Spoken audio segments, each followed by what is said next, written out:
Servus YouTuber und willkommen bei RL Photo Pro. Ja, aus gegebenem Anlass habe ich jetzt ein extra Video gemacht und zwar wisst ihr ja, ich war immer Verfechter und Freund von dem Nova Launcher. Wie vielleicht der ein oder andere schon gelesen hat, hat hier Kevin Barry am 6. September ein Statement dazu abgegeben. Wer ist Kevin Barry? Das war quasi der letzte übrig gebliebene Entwickler und einer der Mitbegründer vom Nova Launcher Entwicklungsteam, der übrig war, und es hat sich ja auch echt schon lange nichts mehr getan. Mitte 2024, glaube ich, war so das letzte Update im Beta-Status. Seitdem kam eigentlich nichts mehr. Ja, sehr schade. Ich bin da echt ein bisschen traurig, muss ich ehrlich sagen. Ich habe den Nova Launcher geliebt und habe ja auch die Prime-Version gehabt. Und habe tatsächlich aber schon vor dem Statement so ein bisschen rumgeguckt, weil ich eben gemerkt habe, da tut sich nicht mehr viel.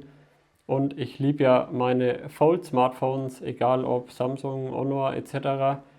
Und hätte halt was gesucht, gerade wenn man doch relativ viel zwischen den Folds hin und her switcht, wo ich einfach ein Backup machen kann, aufs Neue drauf und mein Launcher schaut halt aus wie immer.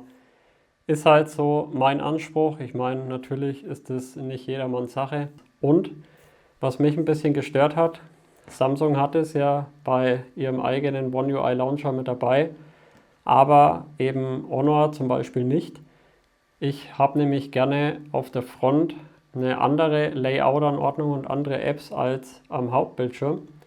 Entsprechend ging das bei Honor nicht, bei Samsung geht es, das kann man getrennt im Endeffekt dann einstellen und auch getrennt anordnen etc. Finde ich richtig cool. Und Freunde, ich habe einen Launcher gefunden, der kann das auch, und zwar auch in der nicht bezahlten Variante. Welcher das ist und wie der so funktioniert, das zeige ich euch in dem heutigen Video. Speziell für Fold-Freunde, geht natürlich aber auch für normale Smartphones. Ich bin gespannt, was ihr davon haltet. Schreibt es auf jeden Fall in die Kommentare. Lasst ein Like da, wenn es euch gefällt, und ja, auf jeden Fall ein Abo, wenn ihr noch keins habt. Ansonsten viel Spaß bei dem Video. Bis gleich.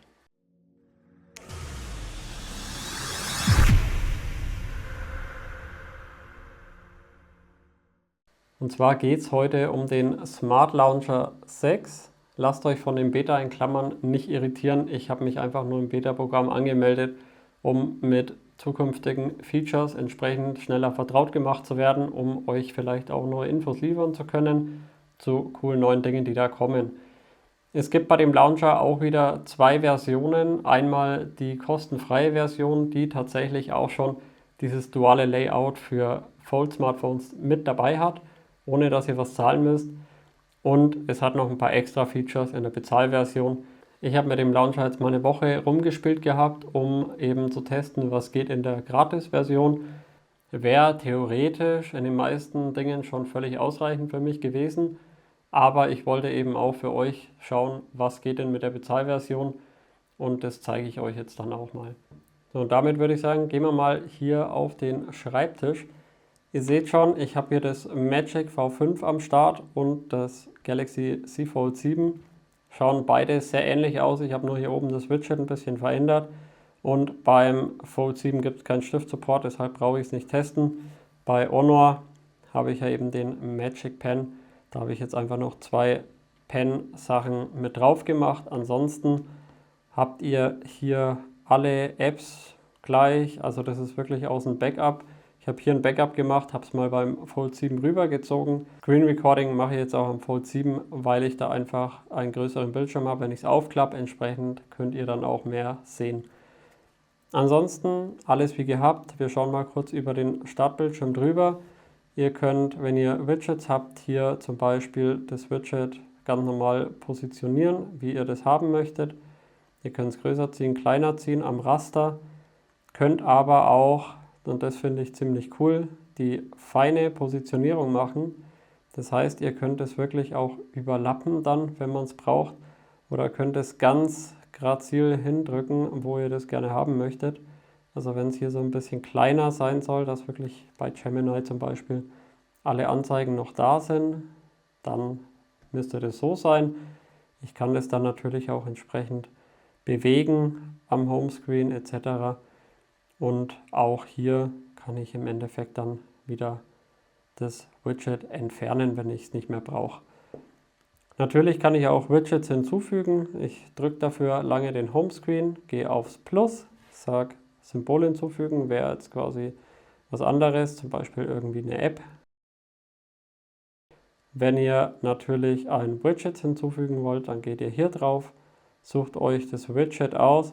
Hier seht ihr auch schon ein paar Widgets, die nur mit der Pro-Version des Smart Launchers verfügbar sind.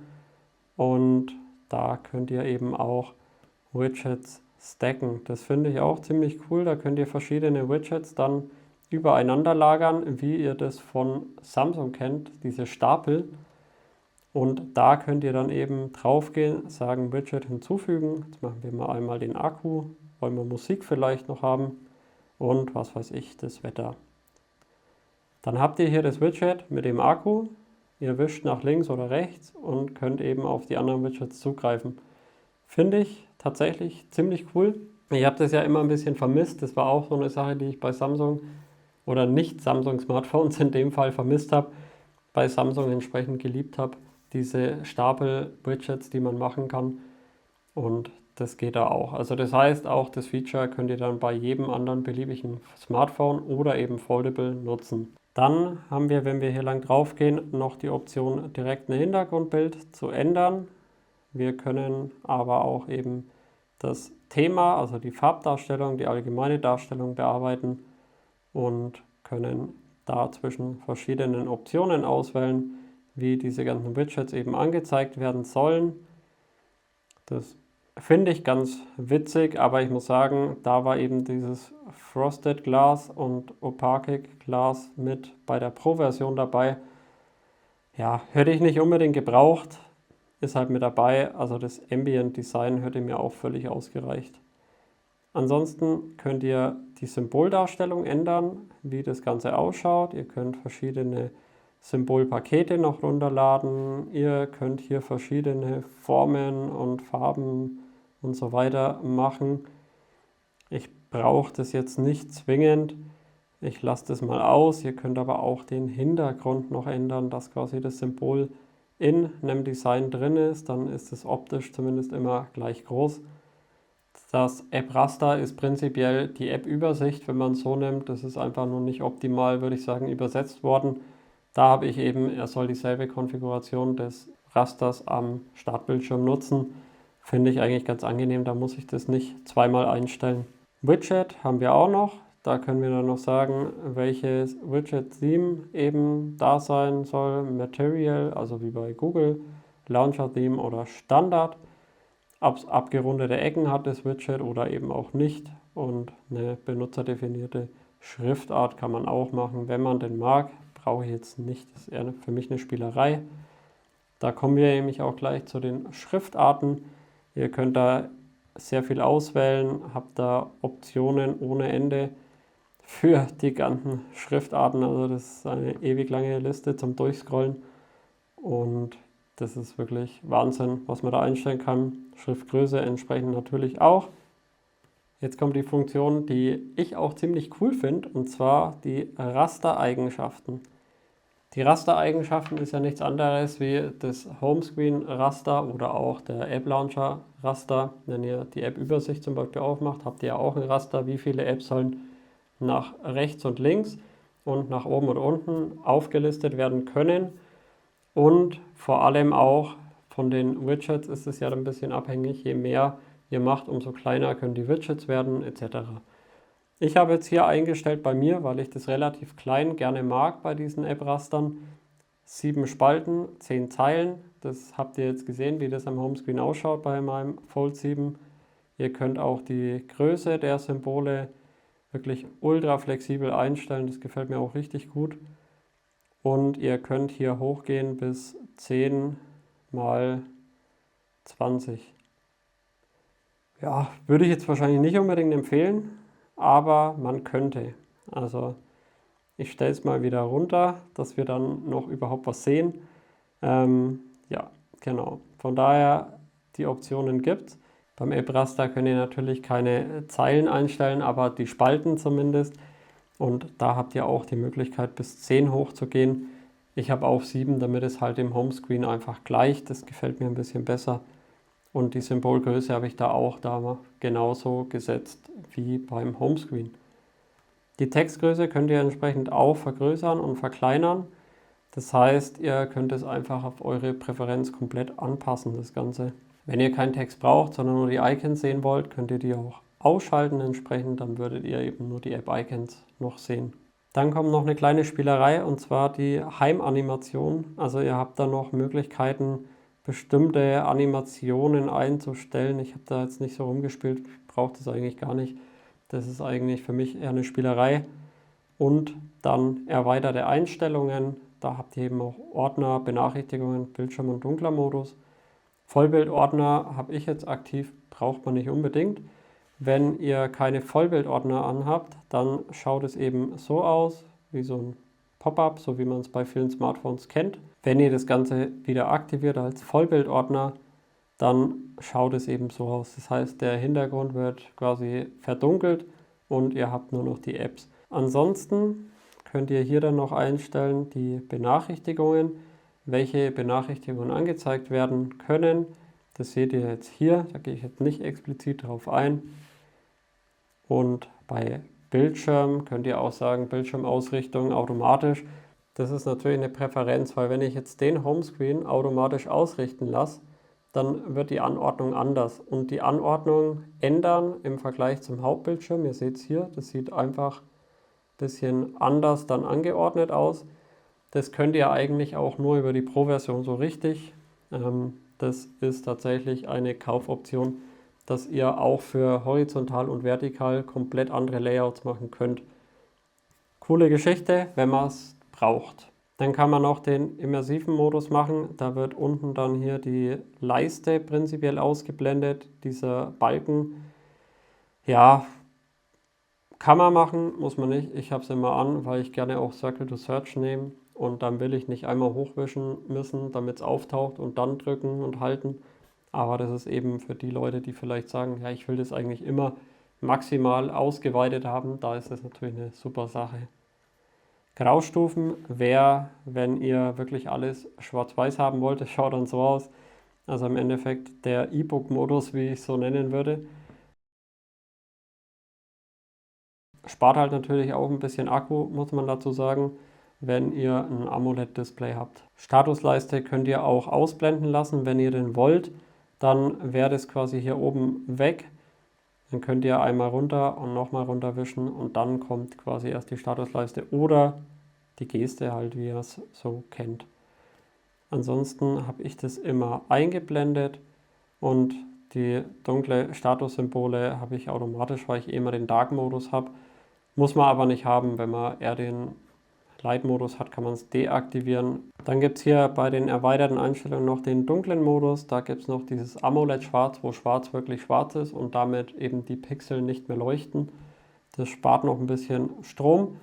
Und hier habt ihr eben auch die Möglichkeit, Aktivierungsbedingungen auch noch einzustellen, wenn ihr es denn braucht. Dann schauen wir mal noch in die weiteren Einstellungen rein. Und zwar, da waren wir jetzt gerade schon drin, allgemeine Darstellung, Gesten und Hotkeys hat man noch nicht.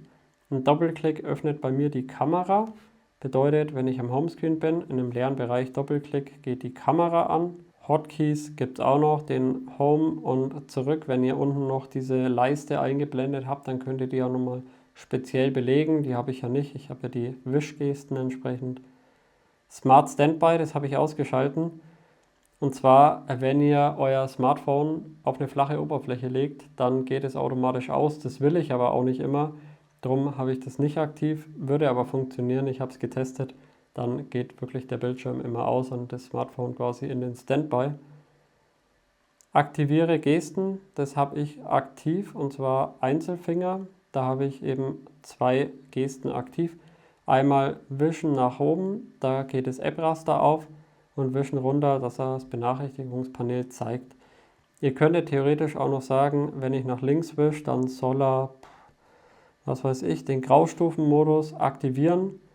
Und wenn ich jetzt hier rüber wische, macht er den Graustufenmodus an und wieder aus. Da kann man wirklich viel belegen damit. Ihr könnt da echt viele Sachen machen, Shortcuts etc. also bestimmte Apps starten mit irgendwelchen Wischgesten und so weiter. Also da könnt ihr euch auf jeden Fall austoben in dem Bereich. Doppelfinger geht auch, mit 2 Fingern, selbe Prinzip. Dann das Thema Sicherung, das ist für mich ein sehr relevantes Thema. Das geht, soweit ich es im Kopf habe, auch mit der Basisversion. Da habe ich damals auch eine Sicherung erstellen können, aber eben keine tägliche. Ihr könnt, wenn ihr die Pro-Version habt, hier ein tägliches Backup erstellen lassen. Ihr müsst da einen Sicherungsordner auswählen. Der wird beim ersten Start der Sicherung dann auch abgefragt. Da müsst ihr eben was aussuchen. Ich habe da einfach Smart Launcher Backups einen neuen Ordner erstellt und habe den ausgewählt und Zugriff gewährt. Und dann könnt ihr da ein Backup erstellen. Könnt dann eben hier sagen, auch neue Sicherung, könnt es speziell benennen und dann auf Weiter. Dann habt ihr auch ein Vorschaubild der Sicherung, wie das Ganze ausschaut. Präsentieren Sie einen Startbildschirm, das ist nichts anderes wie ein Screenshot-Tool eigentlich. Da könnt ihr eben sagen, was genau gescreenshottet wird. Wenn ihr auf Freigeben geht, dann könnt ihr es direkt jemandem schicken. Auf Speichern könnt ihr eben den Screenshot vom Homescreen speichern. Dann Startbildschirmseite. Das ist auch noch eine interessante Thematik. Da könnt ihr nämlich alles anpassen. Also nicht wie beim anderen Launcher, wo ihr bestimmte Themen habt. Ich habe hier oben jetzt zum Beispiel noch eine Suchleiste. Eigentlich brauche ich die zum Beispiel gar nicht, weil ich von oben nur die Benachrichtigungen haben möchte und kann dann entsprechend das entfernen.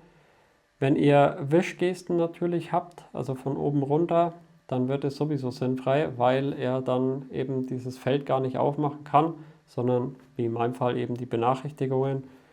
Oder rechts habe ich jetzt nichts, da könnte ich eben zum Beispiel diesen Graustufenmodus reinsetzen oder eben ein Feed. Das ist ein Feed, was ihr dann auch anpassen könnt. Das zeige ich euch mal.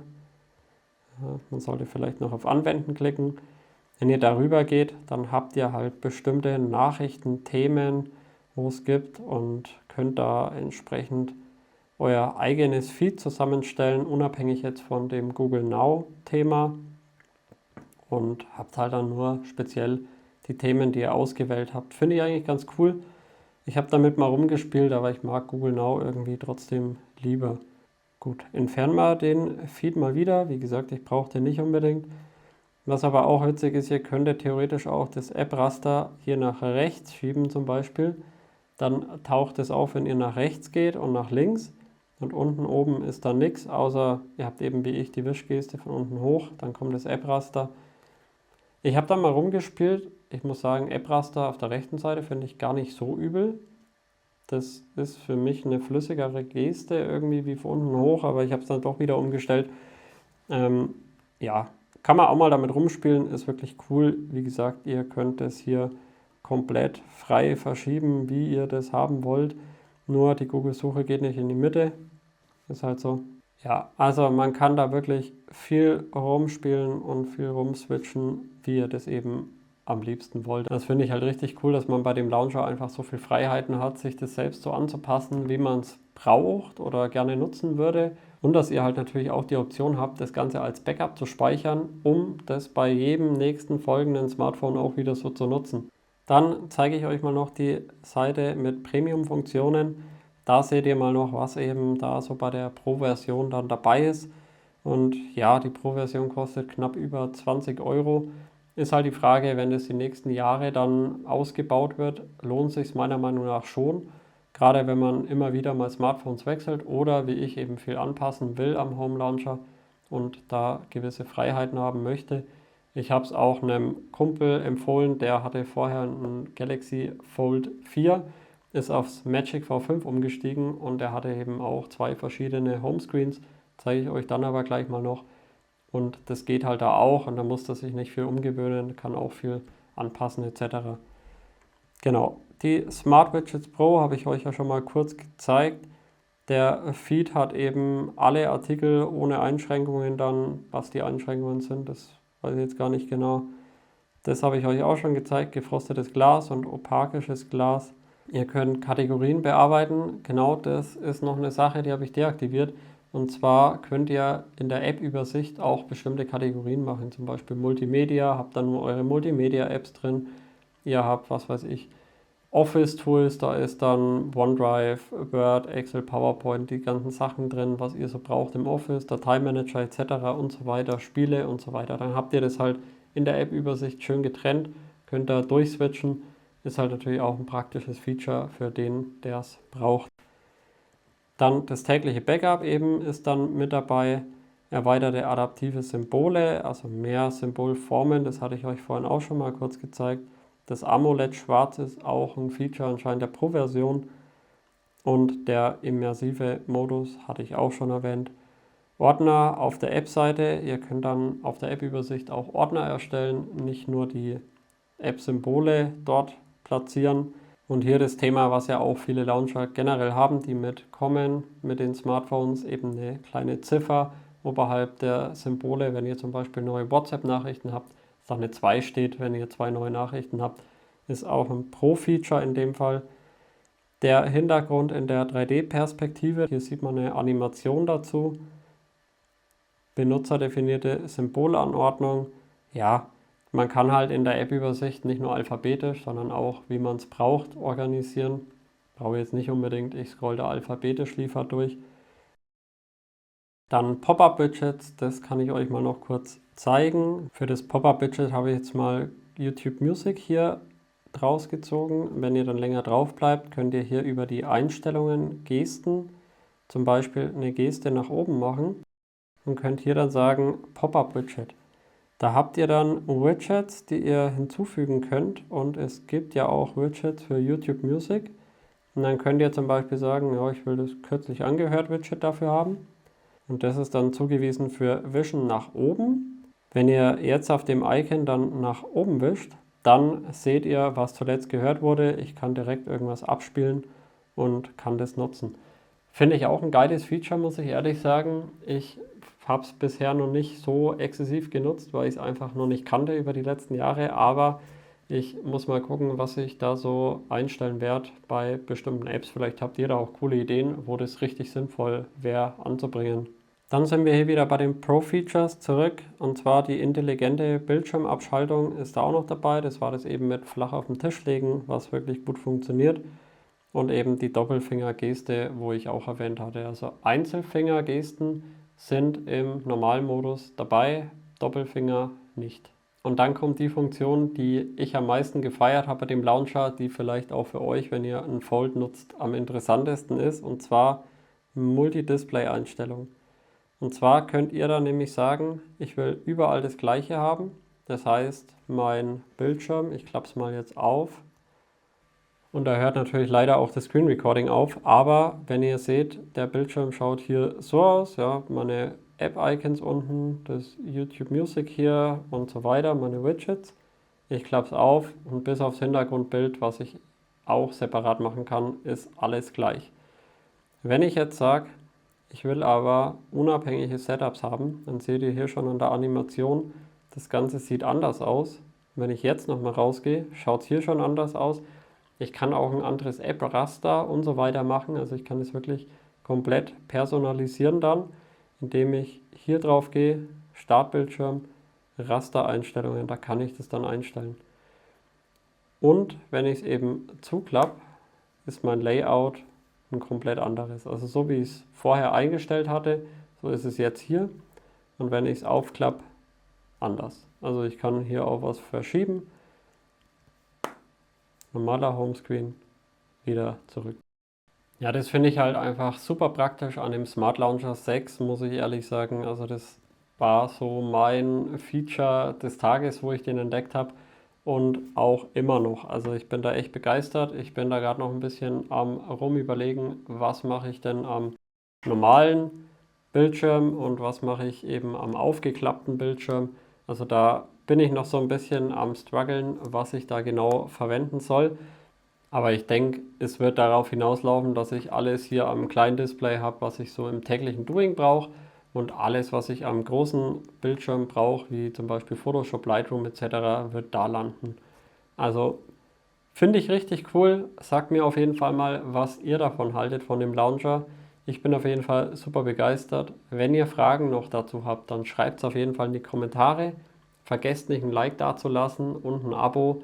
und wir sehen uns beim nächsten Video. Bis dahin, ciao, macht's gut.